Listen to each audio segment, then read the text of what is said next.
cette semaine, moi je vais vous parler bien sûr du calcaire, comme promis. On a trop tendance à mal parler du calcaire, hein. On l'accuse de tous les maux, on veut l'éradiquer, mais pas d'amalgame, à part bien sûr les amalgames de calcaire.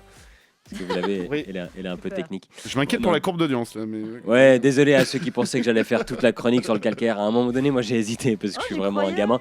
Puis en fait, j'ai recherché le sujet et c'est super chiant le calcaire, il n'y a rien à dire du tout. Alors désolé, mais je vais parler de moi cette semaine. Voilà, c'est la semaine de Thomas Wiesel. Et pour une fois, il s'est passé des trucs dans ma semaine. Parce que j'ai fait le buzz, comme on dit chez les jeunes. Oui, on a vu. Sans sortir de chez moi, vous vous rendez compte ? J'ai buzzé sans devoir mettre un pantalon. Donc merci aux gens qui ont signalé ma page Facebook. Je sais toujours pas qui vous êtes. Sans doute le Hezbollah sur les conseils du FBI et de la Banque du Vatican. Plus probablement des ados qui faisaient une pause de Minecraft. Et je m'en fous qui c'est. Parce que grâce à vous, j'ai gagné des milliers de likes, des dizaines de milliers de vues. Et j'ai même reçu des messages d'une super jolie fille.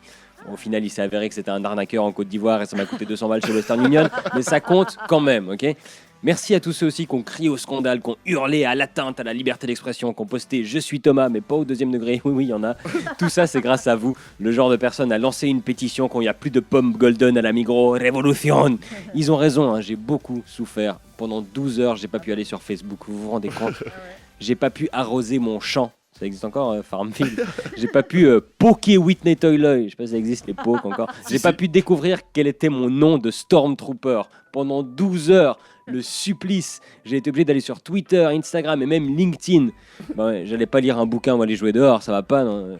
Bon, merci aussi à tous les médias qui se sont jetés dans la brèche, qui ont confirmé que le meilleur moyen d'avoir un article dans un média en Suisse, c'est d'avoir un autre article dans un autre média en Suisse. Les journalistes d'investigation qui vont chercher leur sujet dans les autres journaux. Donc voilà mon message aux blogueurs saoudiens, Raif Badawi, à tous les humoristes, journalistes et artistes emprisonnés à travers le monde pour leurs idées.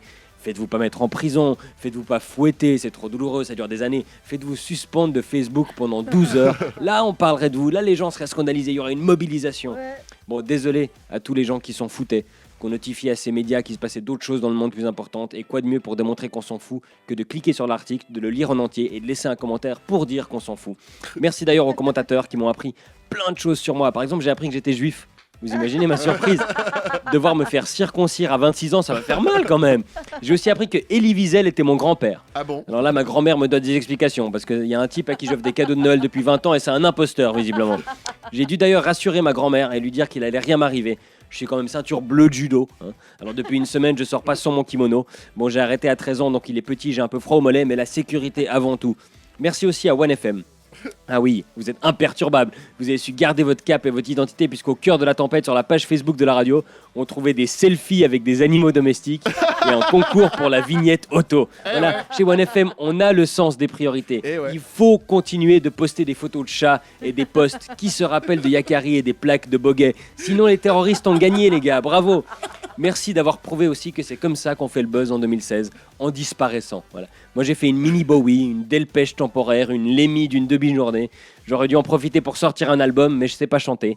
Et j'avais qu'un après-midi pour le faire. Bon, ça n'a pas arrêté Christophe Maé.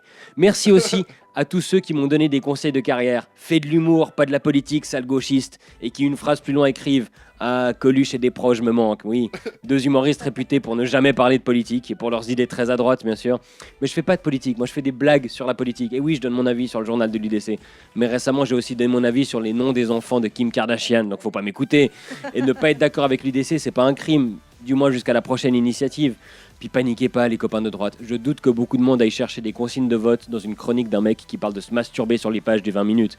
En plus, cette semaine, il y avait ma photo. Donc avec mon ego, j'ai battu mon record. 9 secondes 58. Je suis le Usain Bolt de la branlette. Oh non. Et je suis Thomas.